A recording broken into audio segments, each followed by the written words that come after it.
welcome back to my channel. My name is Bree Buonomo. Hi if you're new here, or hey if you've been here before. I am doing a book versus movie debate. It has been like 2 years since I did this. I did one video. I intended it to be a ongoing series, and then I never did another video. I'm sorry. Life just gets out of control, and sometimes I am often not in the mood to watch movies, which means that I will read books with the intention of following up on the movie, and then I don't do it. So in order for me to help read a book and watch a movie, I'm going to vlog the entire process. Now, if you are new here, I put a poll up a couple weeks ago, maybe a couple months ago at this point, and I mentioned that I wanted to bring back this series. And I'd asked people whether they would want a sit-down video or a vlog style video where I'm giving commentary as I am reading and watching the movie. It was a very tight race.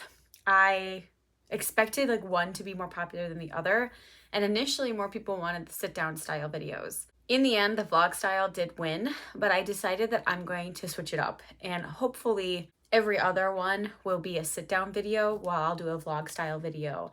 And for this one, to get back into it, I am going to do more vlog style because I am very busy when I'm starting this.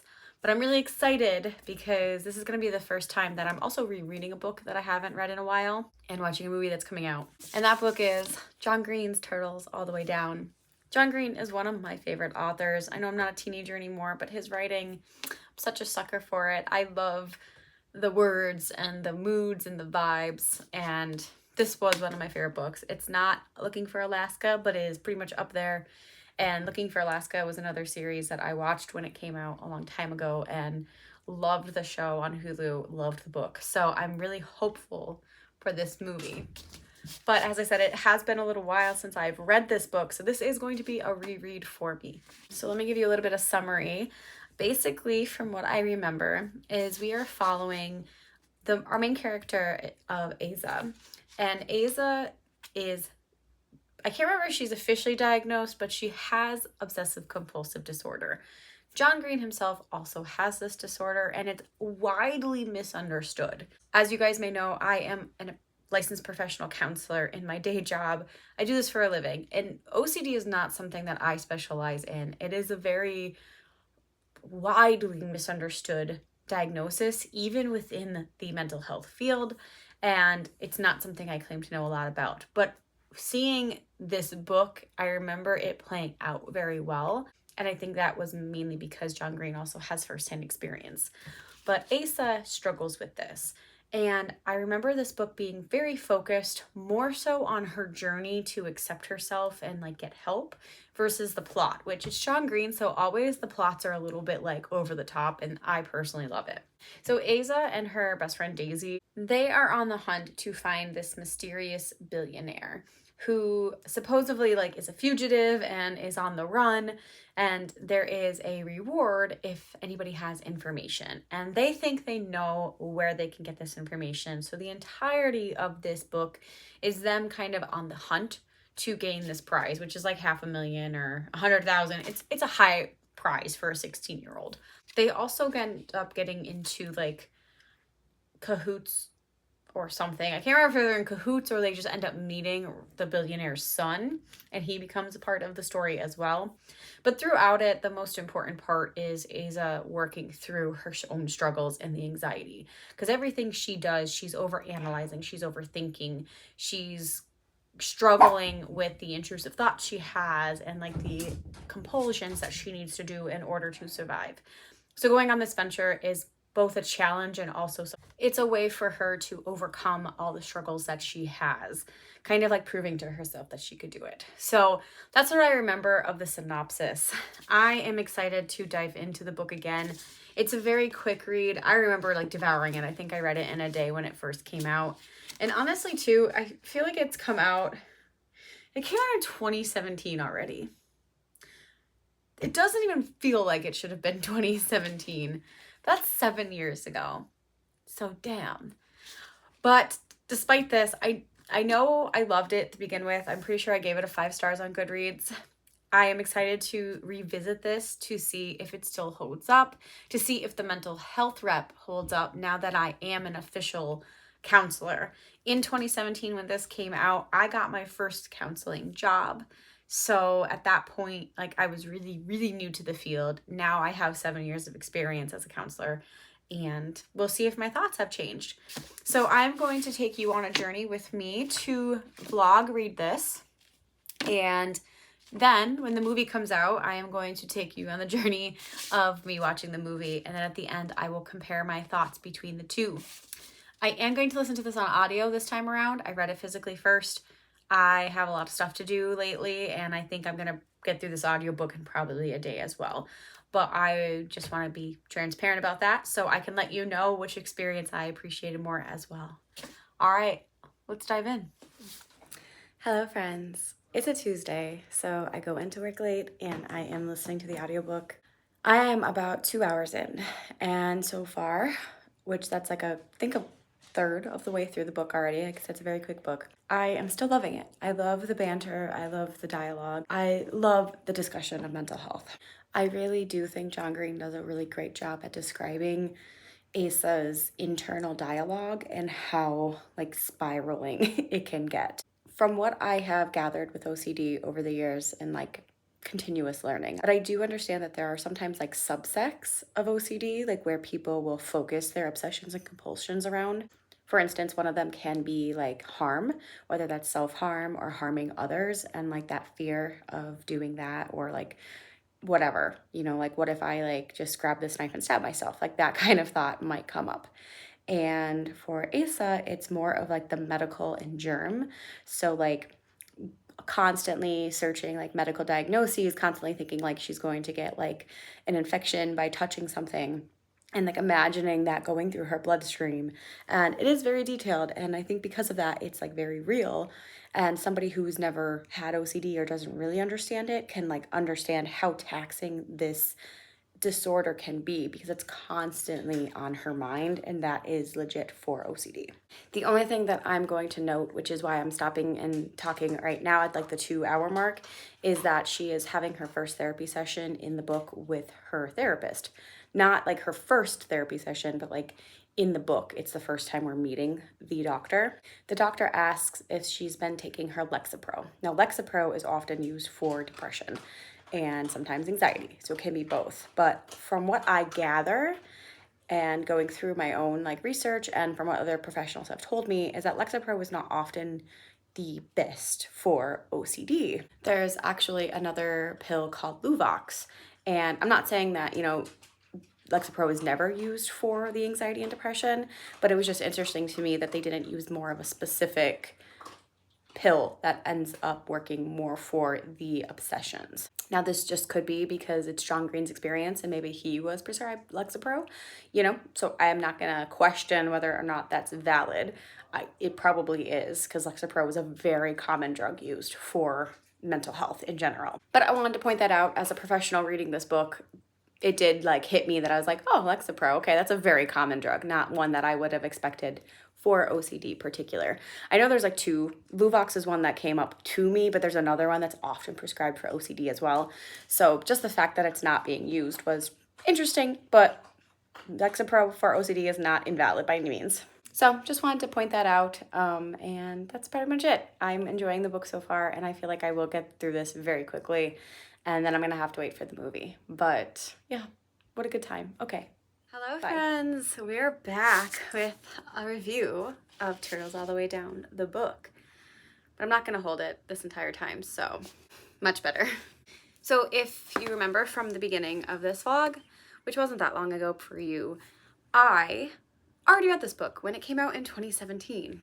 John Green has always been one of my favorite novelists, and while not all of his books have been hits for me, if you go back to my 2023 worst books of the year list, John Green was on that. And, you know, it is what it is, but some of my favorite books that I still think about to this day are his books. And Turtles All the Way Down is still no exception. I love this book.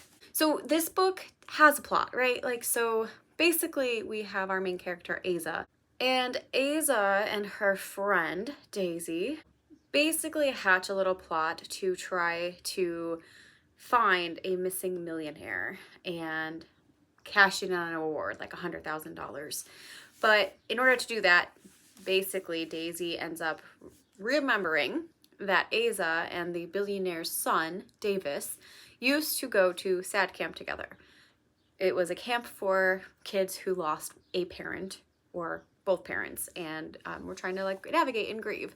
So when Davis's father goes missing and it's literally just Davis and his younger brother, Daisy hatches a plot, like they run into each other, but they all kind of like reconnect in some way.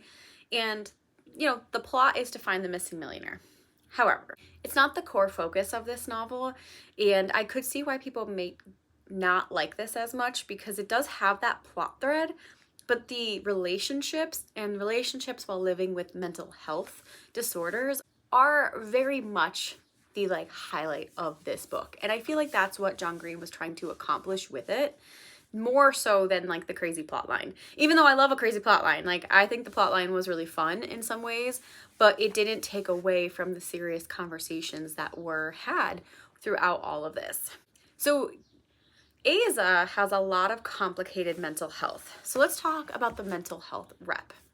There's the main thing that is going on in this novel, that she has OCD, obsessive compulsive disorder, which is very much misunderstood by the masses. And that's why I think this book is so important, because so many people use OCD as adjectives. Like, oh, I'm a little OCD, or I'm so OCD over this, or I have to have my house clean. As a mental health counselor, I'm here to tell you that that's not what OCD is. And often things can kind of look like OCD and it's not.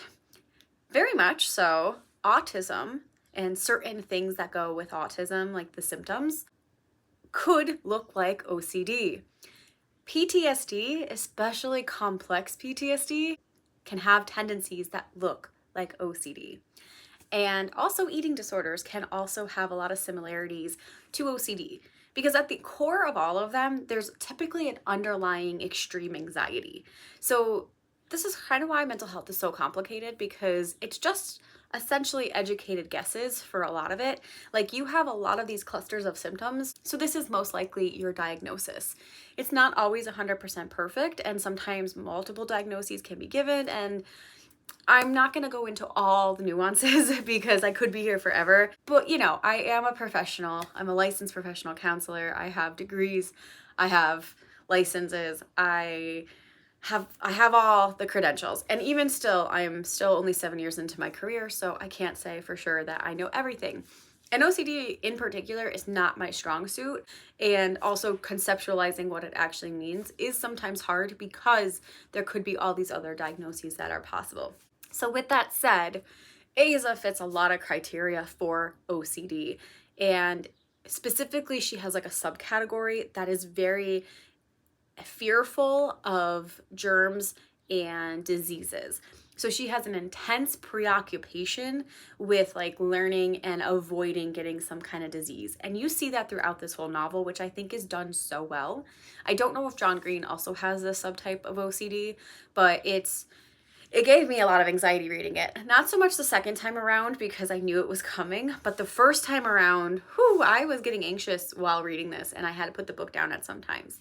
So just be aware, if you're going to go into this book, it feels like having this anxiety, and that's why I think it is great representation. On top of the OCD diagnosis, Asa also has complex grief in some ways. I don't know if she's ever gotten over her dad's death, and it's very clear because she's so attached to her dad's car that she drives throughout the book, and it's this layer that again kind of adds like these two things, right? There's a really big correlation from OCD that starts like at a certain age due to trauma. So it's an educated guess that Asa is very traumatized from her dad's death, and she hasn't quite overcome it. And then the OCD also adds to that layer. So she has quite a lot going on. And think about it this way, and I think there is a line in the book which I wish I quoted, but it's basically like if you have an entire orchestra, a rock band, like a school assembly, and probably a couple other things in your mind at all times, because you're constantly like worrying about what you are being exposed to in this surface. You're constantly thinking about like all the stuff that's entering your skin and how many different microorganisms are on your fingertips. And if I get a cut, how many are entering my bloodstream, and on and on and on. And it's a very exhausting state. And what I often tell people is if you are experiencing some type of mental health, especially when it's more extreme, like OCD, it can literally just take up all of your energy to the point where you seem self-centered, which is a big plot point of this novel. And Aza's not necessarily self-centered, but she's so self-preoccupied because of how loud her brain is at all times. I think that was really well done in this novel. And I think it gives you a glimpse into how exhausting it can be to live with some of these diagnoses every day. Very much the same with like chronic physical health pains. You might not be able to see it on the surface, but you can tell somebody is struggling. With mental health, you don't always see those outward signs of struggle. Something like fibromyalgia might be more akin to mental health, where like you can't see where there's pain. You know, if someone loses a limb, you can obviously see that, but you can't see the internal stuff all the time.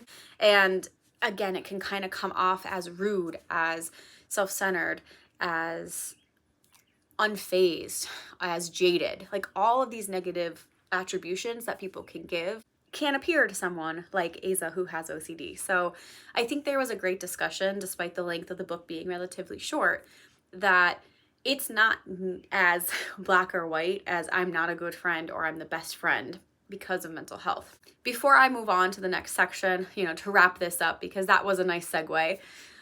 Overall, I think both like with grief and with OCD and also just like anxiety in general, I feel like this really did well, and I would absolutely recommend this book to people who want to learn more about OCD, who want to just have a good novel to read, or if like someone is diagnosed with OCD and wants to relate to them. But coming back to the relationships, because mental health can definitely impact a lot of relationships, I think that this book has such a great depiction of realistic relationships, friendships, dating, familial relationships, especially with the OCD as the focus. So because Aza is so preoccupied with her OCD, it impacts her relationships all the time. We have like the budding romance between her and Davis, and her struggle to really understand, like, can I be in a relationship if I'm never going to be able to give myself fully?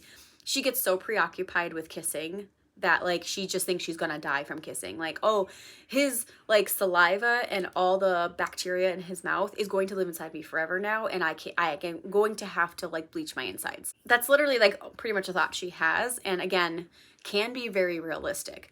She's not saying that she wants to like do these things that would probably harm herself. Like she thinks I should be drinking bleach, because the thing about obsessions and compulsions, like we have an obsession that says to do something, right? Like I have germs in me, I have to bleach it out of my system. The compulsion would be I have to bleach it out of my system, so let me drink bleach, right? So there is a little bit of, it's not, that part isn't as clear cut, I think, in the book, which would be a knock, because I think it's just kind of complicated for a YA novel to put all of these nuances in there. But overall, how that impacts her relationship in romance is like, I can't get close to you or intimate with you because I don't feel comfortable. It literally makes my skin crawl, and it makes me want to think bad things. On a similar note too, because she's so preoccupied with all the thoughts in her head, her friendships are also strained. She doesn't have a ton of friends in the book, and the people that do talk to her kind of think she's a little weird. Not that they don't hate her or anything, but they just don't have a super close connection. But her and Daisy's her best friend, have been close for lots of years, but a lot of times Daisy does call Aza out for her behavior. And she's not altogether wrong, right? Friendships and relationships aren't easy all the time. And it's Daisy's right to be frustrated with Aza for being self-centered. The way that she addressed it probably could have been done better. I mean, they're teenagers and that's how teenagers talk. But I think it's factual that like Daisy has every right to be frustrated and angry that Aza isn't able to give her back what she wants in a friendship. They do eventually make up, and Daisy tries to be more understanding, just as Aza tries to learn from that too, to be like, I don't realize how much I'm in my head sometimes until someone calls it out on me. But I love their relationship. Like, it is a very strong female friendship, which is always lovely. And I also think that because it's not just always easy, like they don't have a big blow up fight. They kind of do, which leads to like something that happens at the end of the book. But it's not something that I think like they know it will wreck their friendship. It's just something that they both need to grow and work on.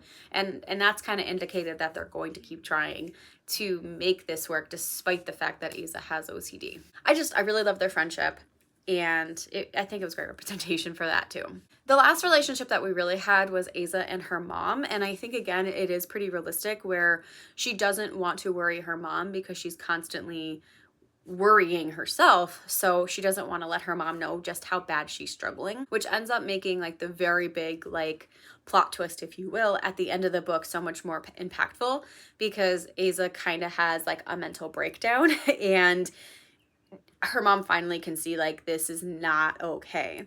And it's never that they don't love each other, and it's not that her mom is not being a good mom or ignoring her. It's just that Asa gets good at hiding and masking her symptoms, which a lot of people do, whether you're teenagers or adults. So that's, again, very realistic to real life mental health situations. And I think, you know, again, having that open communication where like Asa shares a lot with her mom already, but it's like she can't share this one thing because there's so much fear there, and she doesn't want to lose her mom because she's lost her dad. So again, you have mental health, you have grief complicating things, and you have a lot of fear. So I love their relationship. Her mom doesn't play a huge role, but the parts that we get with Asa and her mom, I really liked. Now this part, I am going to say, I will put a spoiler warning somewhere. This is going to be a little bit spoilery because it's at the end. So if you haven't read the book, I have not watched the movie yet, so I cannot quite compare. I don't know, I'm assuming they're going to keep some semblance of this in the movie, but this is going to be a spoiler for at least the book, so maybe pause it or come back once you have consumed this sort of media. But I do want to talk about the big twist at the end and why I think this book still deserves a 5 stars, even if it's not everybody's cup of tea. So at the end of the book, Asa and Daisy get into an argument while they're driving the car. The car is Harold, the car that has been her father's, and it's like one of the biggest things that she owns that still reminds her of him. And while they're getting into a fight, Asa has like a panic attack. They get into a car accident, and Asa does have to go into the hospital. She gets like, she has some internal bleeding from like slamming into another car. And while there, she starts to really have like a massive like panic attack and breakdown because she's in the one place that has the most germs. So again, she has this kind of bacterial germophobia with the OCD that makes her just all consumed with everything that might infect and corrupt her body. So being in a hospital is like the one place that this can all happen.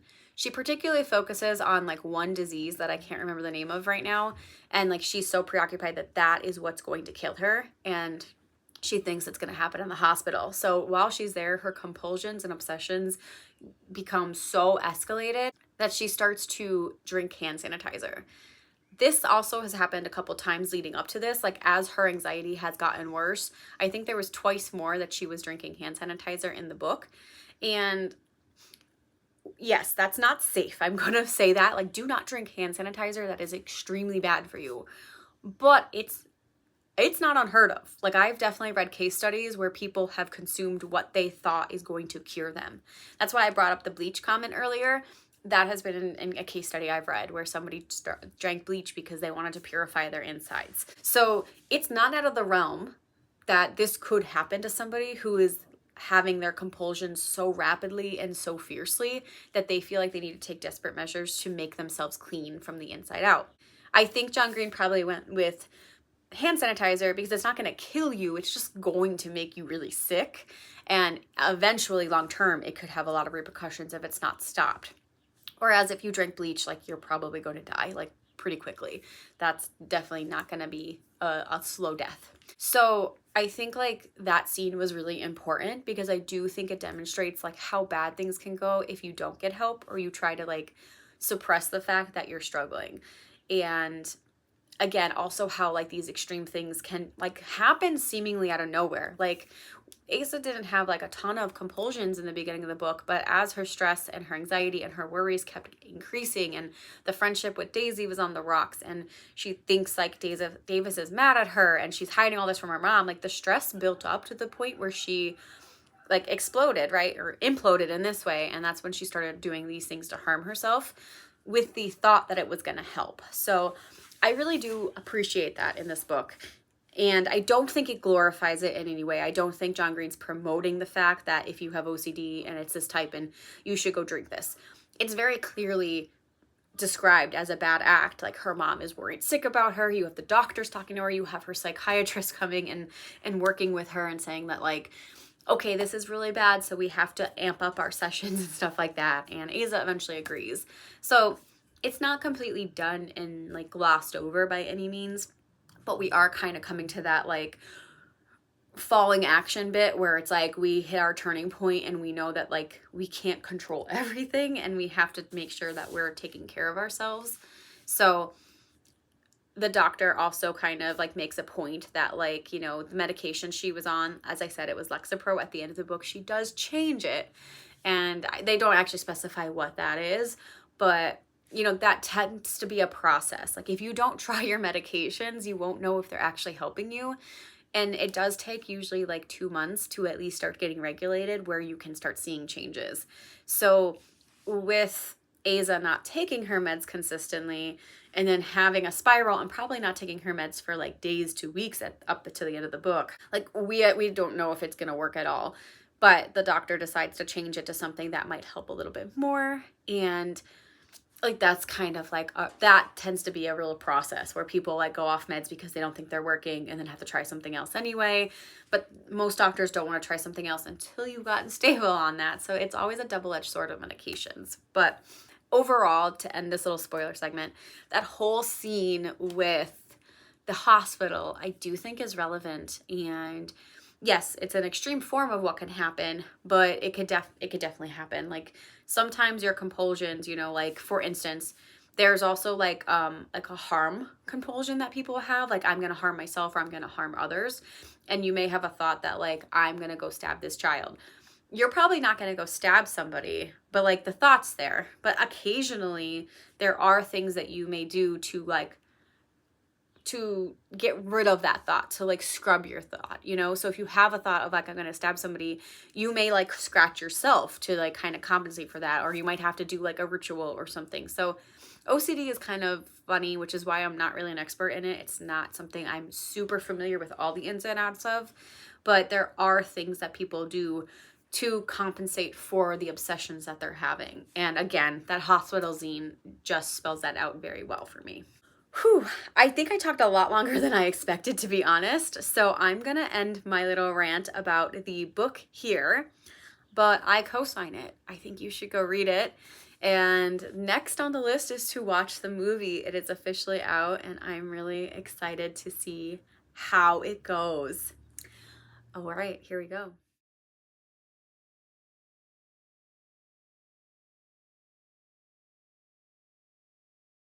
Hello everyone, I'm back and we are about to discuss my opinions on the Turtles All the Way Down movie and wrap this little vlog / discussion video up. So I did watch Turtles All the Way Down, the movie on HBO Max 2 nights ago. I let 2 days simmer just to see how I felt and if anything changed like after I sat on some of my thoughts. And I'm happy to say that overall I loved the movie. John Green being like a producer and a consultant on the movie, I think was for the best because I think he was able to pull out what he felt were the most important parts of the story. And ultimately, almost the entire movie is like scene for scene the book. There were definitely some things that were taken out or lessened because of the like, you know, having a 6-hour audiobook, for instance, versus a 2-hour movie. Like you're gonna have to cut some things. But overall, like I think the overall message and the story and the big beats of the movie came clear and was very true. So even though I'm definitely like a please go read the book type of gal, if you didn't want to read the book, I think you'll get the most out of the movie still. So I'm gonna say, like, either way, you're not gonna go wrong with watching the movie or reading the book or doing both.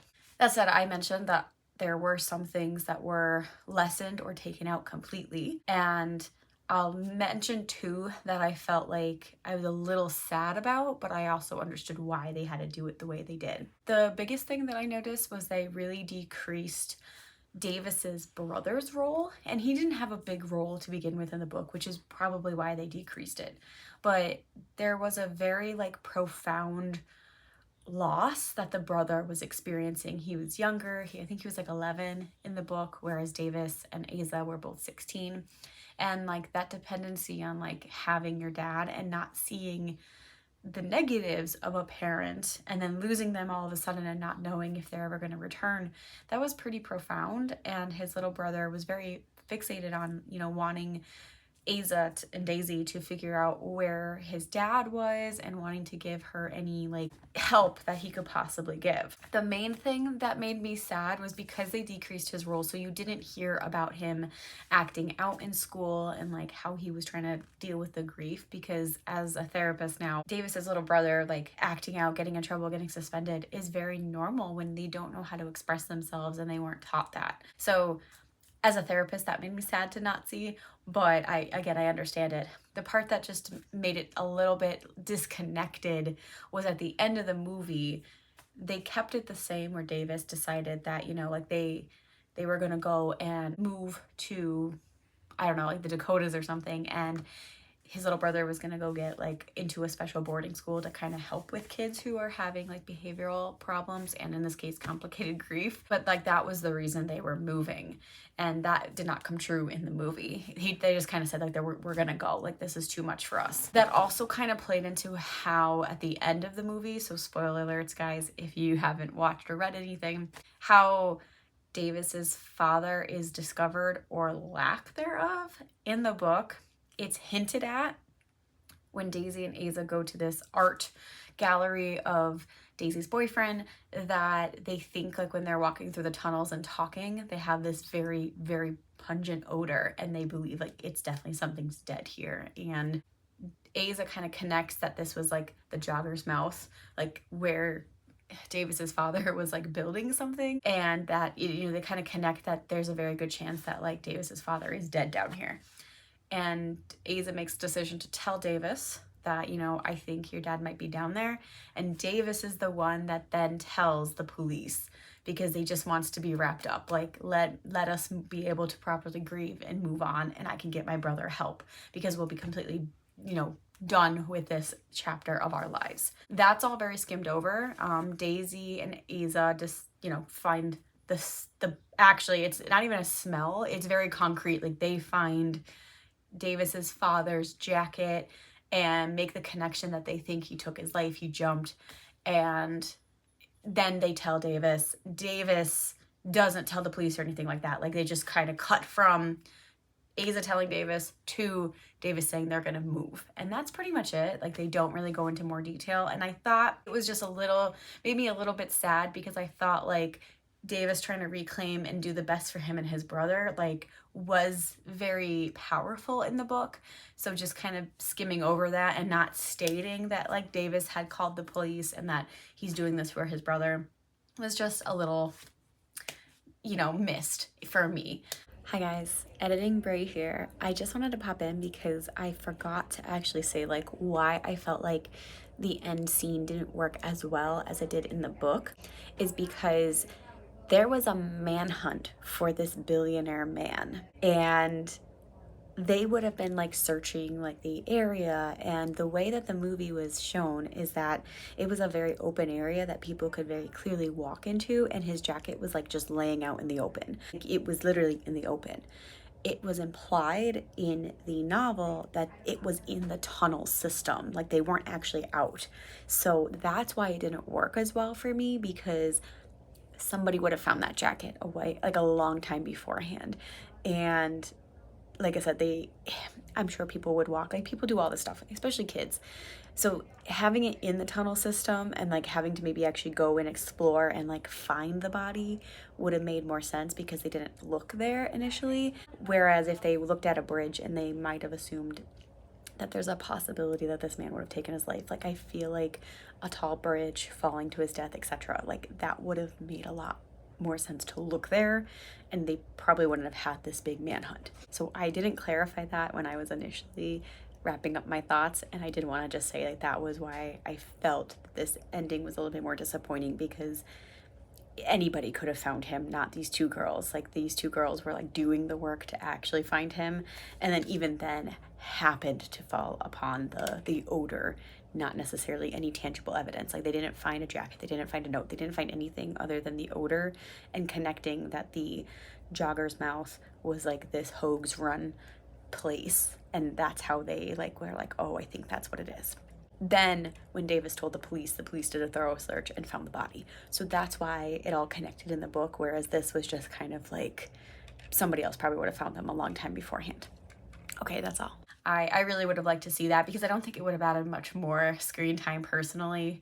They already did a montage in the beginning of the movie, so I felt like a quick montage of like that happening could have been justified. Instead, which I don't want to jump around too much, but this is probably how it's gonna happen a little bit, is that they added a scene where Aza's mother is starting to date again after like years of her like having lost their father, which I don't feel like that was needed personally.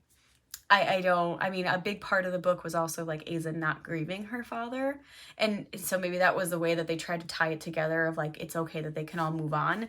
But I felt like they took away Davis and his little brother's moment and gave it to the mom, which again is another thing that I felt like was less of in the movie, was the mom's role. Aza's mother was not a huge role in the book either, I will say, but her concern and her like trying to pry into Aza's life a little bit more, and like having like finite things like, no, like you're still a kid, like let me meet your boyfriend, let me know who you're spending all this time with, like talk to me, what's going on, was in the book.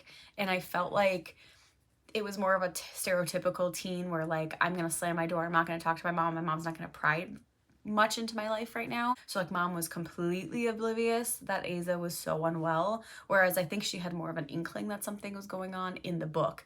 And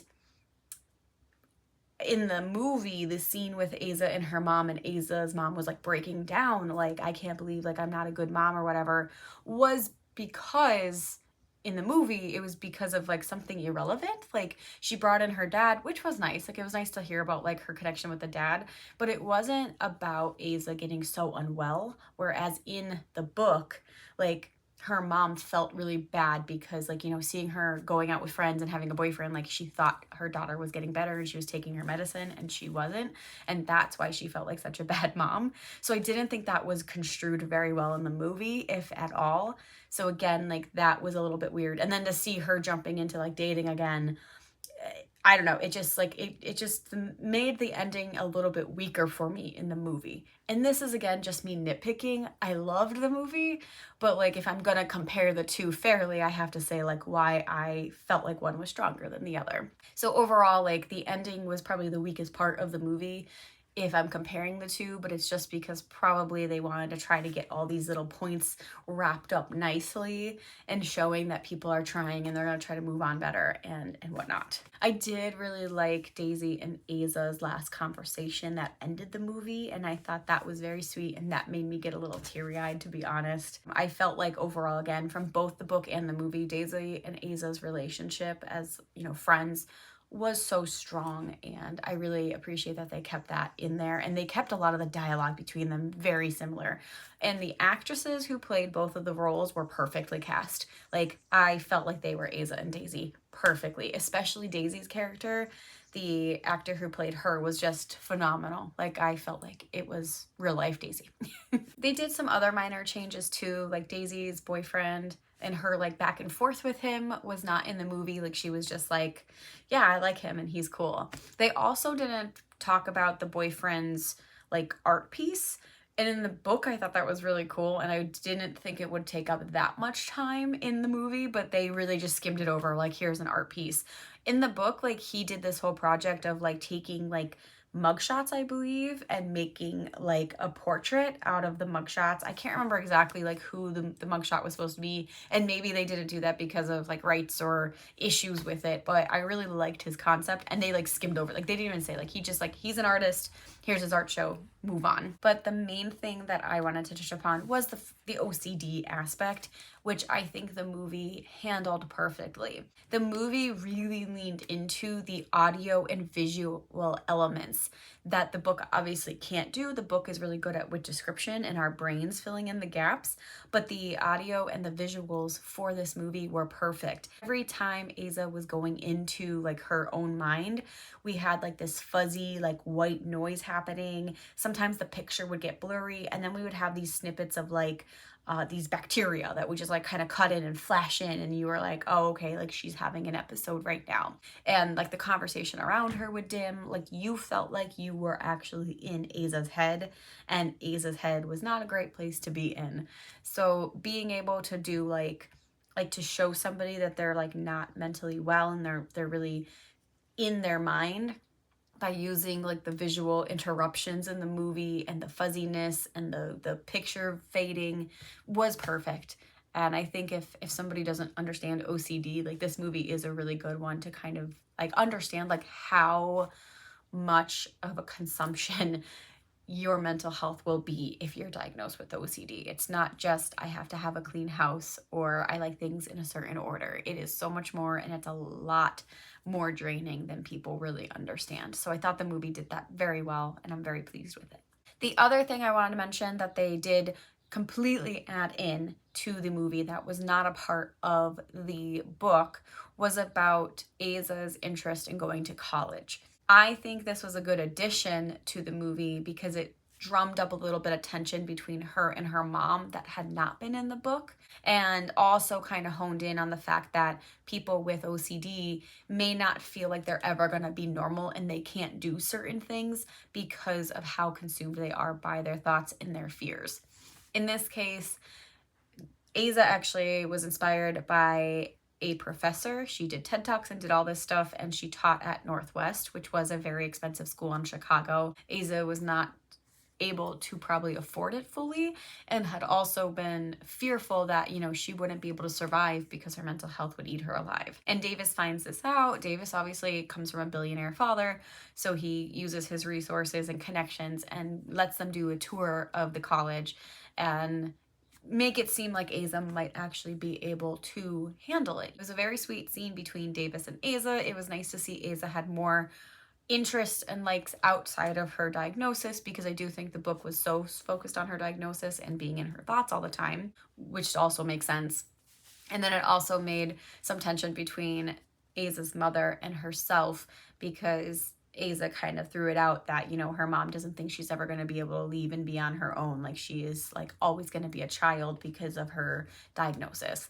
And I think that was all well and fine. It was completely new. That was not a part of the book at all.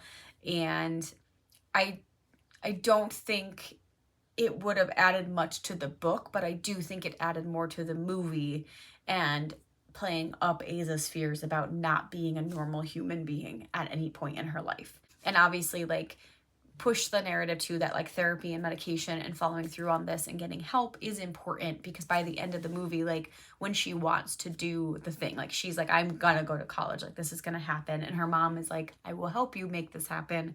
She's like, okay, I need to get better then. And I feel like that added to the movie a lot more, whereas in the book, like, I don't think it would have been necessary because of the narrative of just being in Aza's head only. So overall, though, that wasn't a bad addition. It was just something that was kind of nice. I also think it's nice when you have read a book and you're consuming the media in a different format. It's nice to have these little nuggets that are different so that you're not bored by watching like exactly the book play out in real life.